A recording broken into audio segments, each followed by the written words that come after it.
Bismillahirrahmanirrahim. Assalamualaikum warahmatullahi wabarakatuh. Selamat pagi, malam, siang, kawan-kawan semuanya. Jadi di sini eh, saya akan menjawab terkait beberapa pertanyaan dari mata kuliah penyelesaian sengketa internasional.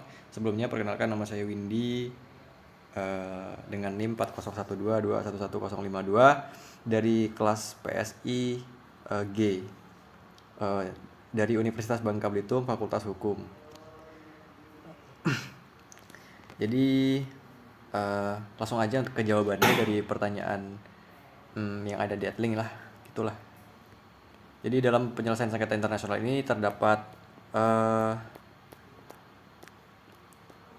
beberapa prinsip gitu, eh, hukum yang sepertinya penting kita bahas pada kali ini.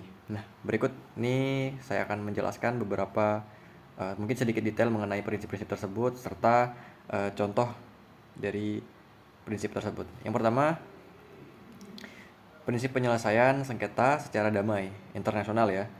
Jadi prinsip ini mengharuskan negara-negara yang bersengketa untuk mencari penyelesaian sengketanya itu secara damai tanpa menggunakan kekerasan. Gitu bunyi prinsipnya. Negara-negara di sini harus mengutamakan dialog dan negosiasi dalam penyelesaian permasalahannya tentunya. Nah, contoh untuk prinsip ini adalah Persetujuan Paris pada tahun 1973. Nama konvensinya, nama traktat lah gitu, adalah Persetujuan Paris pada tahun 1973 antara Amerika Serikat dan Vietnam Utara, merupakan contoh dari penyelesaian sengketa melalui perundingan damai dari prinsip yang sudah saya jelaskan tadi, yang mengakhiri keterlibatan militer Amerika Serikat di Vietnam. Nah, berikutnya nomor 2 ada prinsip non-intervensi. Prinsip ini menegaskan bahwa negara itu tidak boleh campur tangan dalam urusan internal negara lainnya. Hal ini mendukung kedaulatan negara dan menghormati hak negara untuk mengatur urusannya sendiri tanpa gangguan eksternal. Eksternal di sini maksudnya ada permasalahan dari suatu negara, negara lain itu tidak boleh ikut campur atau intervensi dalam hal apapun, gitu prinsipnya.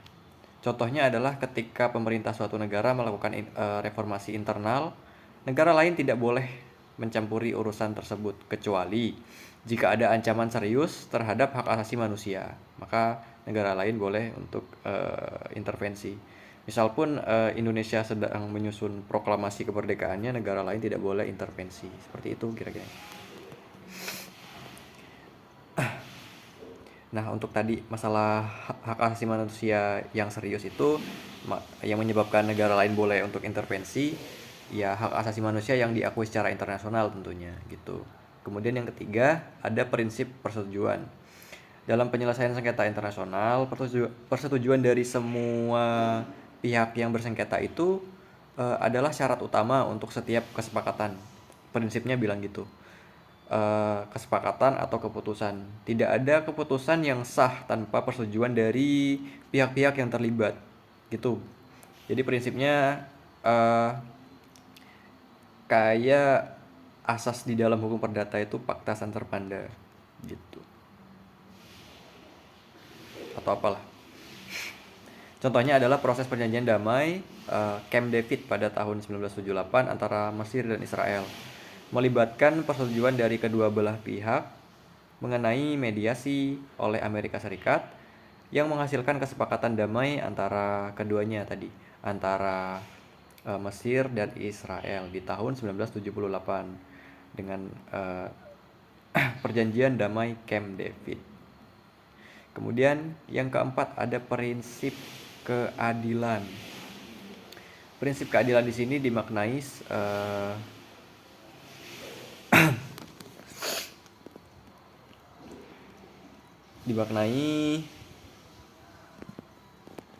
atau menuntut bahwa penyelesaian sengketa itu harus adil dan tidak memihak atau memberikan perlakuan yang sama.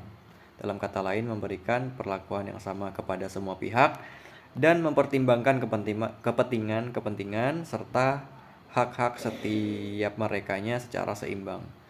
Nah, contohnya di sini adalah pengadilan internasional untuk berkas Yugoslavia (ICTY) yang dibentuk untuk mengadili kejahatan perang yang dilakukan selama konflik Yugoslavia, berusaha untuk memastikan bahwa semua pihak yang terlibat mendapatkan pengadilan yang adil. Dan yang terakhir, ada prinsip penegakan hukum internasional, atau kalau dari semua prinsip tadi, di sini yang ultimum remedium menurut saya. Nah, prinsip ini menekankan bahwa penyelesaian sengketa itu harus dilakukan dengan hukum internasional yang berlaku. Hukum internasional termasuk konvensi, traktat, dan prinsip-prinsip umum hukum internasional. Yang saya maksud ultimum remedium tadi adalah penyelesaian sengketa yang melibatkan pihak ketiga, dalam artian sengketa yang sudah tidak bisa mediasi dan negosiasi, maka dapat dibantu oleh hukum internasional. Atau prinsip yang mengatakan bahwa penyelesaian sengketa itu harus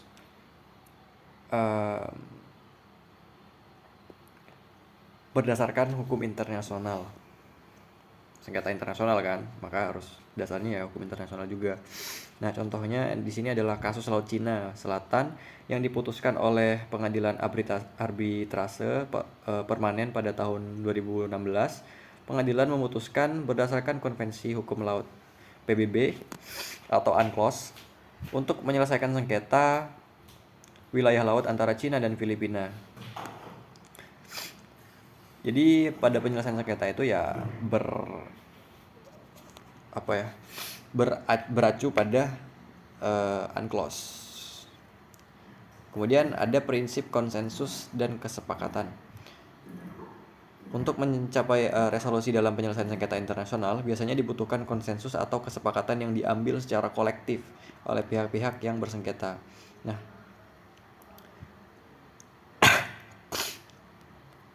untuk contohnya Perjanjian Paris tentang perubahan iklim di tahun 2015, di mana hampir semua negara dunia sepakat untuk mengambil langkah-langkah mitigasi perubahan iklim melalui mekanisme konsensus dalam kesepakatan.